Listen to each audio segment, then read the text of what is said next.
In the hills, up the street, down the valley, by the sea, palaces and high streets, countrysides and SCZs. We've been here, we've been there, Vekas been just everywhere. బెజవాడలో వరదల ఎఫెక్ట్తో hotel రూమ్స్కి గిరాకీ పెరిగింది. ఇళ్లలోకి వరద నీరు వచ్చి చేరటంతో నగరవాసులు సిటీలో hotel rooms తీసుకుంటున్నారు. ప్రధాన ప్రాంతాల్లో ఉన్న గవర్నర్పేట, కృష్ణలంక, ఏలూరు రోడ్లలో హోటల్ రూమ్స్కి ఫుల్ డిమాండ్ ఏర్పడింది. దీంతో హోటల్ నిర్వాహకులు కూడా రూమ్స్ ధరలు పెంచి వసూలు చేస్తున్నట్టు సమాచారం.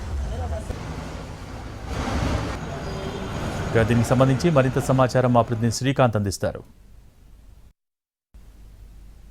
విజయవాడ నగరం జల దిగ్బంధనం కావడంతో పాటుగా ఇళ్లలోకి వరద నీరు కూడా వచ్చి చేరడంతో విజయవాడలో ఉన్నటువంటి అన్ని ప్రాంతాల్లోని హోటల్స్ కూడా ఫుల్ గిరాకీ ఏర్పడింది. ఎందుకంటే ఇళ్లల్లో వచ్చిన నీరు గత 2 రోజుల నుంచి బయటికి వెళ్ళే అవకాశాలు ఎక్కడా లేకపోవడంతో పూర్తి స్థాయిలో హోటల్స్ రూముల్లో అద్దెకి దిగడానికి అయితే నగరవాసులు విజయవాడ సిటీలోకి వస్తున్న పరిస్థితి ఉంది. వరద నీరు ఒకవైపున ఇళ్ల నుండి బయటికి వెళ్ళని పరిస్థితి, రేపటికి కూడా వెళ్ళొద్దో లేదో కూడా తెలియని పరిస్థితుల నేపథ్యంలో విజయవాడ సిటీలో ఉన్నటువంటి అన్ని హోటల్స్కి ఫుల్ డిమాండ్. మరోవైపు చంద్రబాబు విజయవాడలోని మకాం వేసి వరదకి సంబంధించిన పరిస్థితులను ఎప్పటికప్పుడు ఆ సాయానికి సంబంధించిన పనులను పర్యవేక్షిస్తున్న నేపథ్యంలో పోలీసు అధికారులు కూడా అన్ని శాఖల సిబ్బంది కూడా ఇక్కడే ఉండడంతో పూర్తి స్థాయిలో హోటల్స్ అన్నీ నిండిపోయిన పరిస్థితి. మన గవర్నర్పేటలోని ఒక హోటల్ దగ్గర కూడా ఉన్నాం. ఏంటి సార్, ఈ హోటల్స్ రూమ్స్ ఏమైనా ఉన్నాయా, అసలు అవైలబుల్ లేవు సార్? అన్నీ బుక్ అయిపోయినాయి సార్.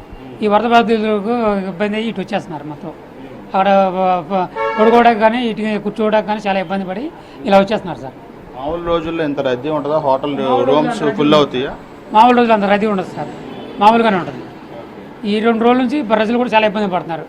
ఆ బుడగోరి దగ్గర బాగా ఇబ్బంది, సింగనగరం, వైగాపురం అవన్నీ కొంచెం ఇబ్బంది పడి ఇలా వచ్చేస్తున్నారు సార్. ఎన్ని రూమ్స్ ఉన్నాయి, ఎన్ని ఫుల్ అయినాయి?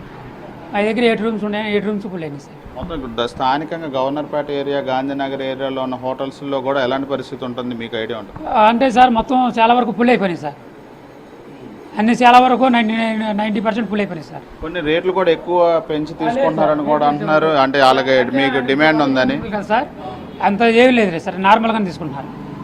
ఇది మొత్తం గాంధీనగర్ కానీ, అటు బందర్ రోడ్డు, గవర్నర్పేట, అదేవిధంగా సత్యనారాయణపురం, బుడమేరు ఎఫెక్టెడ్ ఏరియాలు ఏదైతే ఉన్నాయో ఆ ఏరియాలు, అటు పశ్చిమ నియోజకవర్గంలో 1 టౌన్లో ఉన్నటువంటి Bhavanipuram, 2 town Chittinagar police station, 1 town పరిధిలో ఉన్న హోటల్స్ అన్నిటికీ కూడా వరద బాధితుల తాకిడైతే మొదలైంది. ఈ నేపథ్యంలో హోటల్ రూమ్స్కి సంబంధించి అవన్నీ కూడా బుక్ అవుతున్న పరిస్థితి మనకి స్పష్టంగా కనపడుతుంది. రేపటికి ఏమన్నా వరద నీరు ఇళ్ళ నుంచి బయటకు వెళ్తే కనుక రూములు కొంచెం ఖాళీ అయ్యే అవకాశం ఉంటుంది. లేకపోతే మాత్రం పూర్తి స్థాయిలో అందరూ హోటల్స్లోనే ఉండాల్సిన పరిస్థితి అయితే విజయవాడలో.